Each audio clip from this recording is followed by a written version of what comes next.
Hello, and today I am going to be showing you in this little video about notation. Notation is getting to know your cube and how to turn it. What you should know is that this is a face. Each face contains one center, and the center is always makes that face. It also contains 4 sides and 4 corners. You have 6 faces total on your cube. You have 8 corners all over your cube and 13 sides on all of your cube. Now what we're going to learn is first this. So when we just say, for example, right, we're looking at the right side. This is the right side.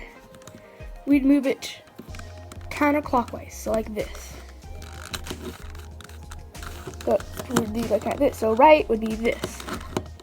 Okay, left counterclockwise, be like that. So left is that. Got that? Right, left. Okay. And now, you know right and left. There's also B, which is bottom. You have to move it counterclockwise, so like this. B, or bottom. Then there's also back, which is also known as B. We have to move it counterclockwise, so like this.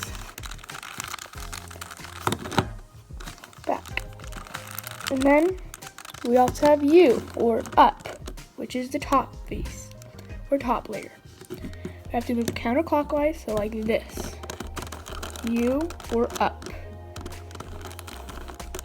And then, last but not least, we have F, which is front. We move it counterclockwise, so like this. This will be very important when you're learning algorithms and how to solve Rubik's cubes. There's also some different ones that aren't on a 3x3 Rubik's cube, like this 4x4 Rubik's cube. There's also lowercase letters, which is like this, where you move the other layer with that, so it's like that. So R would be that. And then there's also like MR, which would be middle R, like that. Just the middle right. And then, now that we know all of our notation, we also need to know inverted. So you just do it backwards. So R inverted, clockwise. L inverted, so left inverted, also clockwise. They're all going to be clockwise, like that. So, and then B, bottom,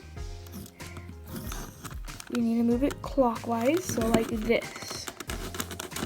B inverted.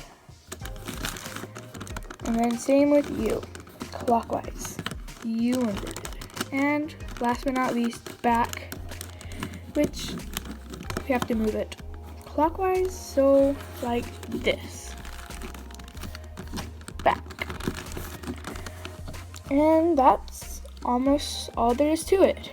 There's are variations for different cubes. Like U on this is this, but you never really move that. So it can also mean this after that. So basically on the pyramid, you have to solve all those first, and then after you have all those solved, U now means that. Same with R, and then it would be R, and L, and L, and there's actually no bottom for this because it would just be practically moving top, and then there's back, which is more commonly known as B. B and B. If you have a different kind of cube, like a skewb, I don't have one with me right now, but it's kind of like this, sort of, and you want the corner to be on top. That will be your U. So technically, anything that's on top that's not a cube is normally U. Like this, U. But then there's also R2. 1, 2. It doesn't matter if you do it that way or you do it that way. It really doesn't matter because it's getting to the same place. It'll be yellow, and there will be yellow. Yeah, yellow.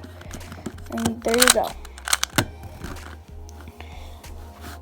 Actually, sorry, not yellow. It would be blue.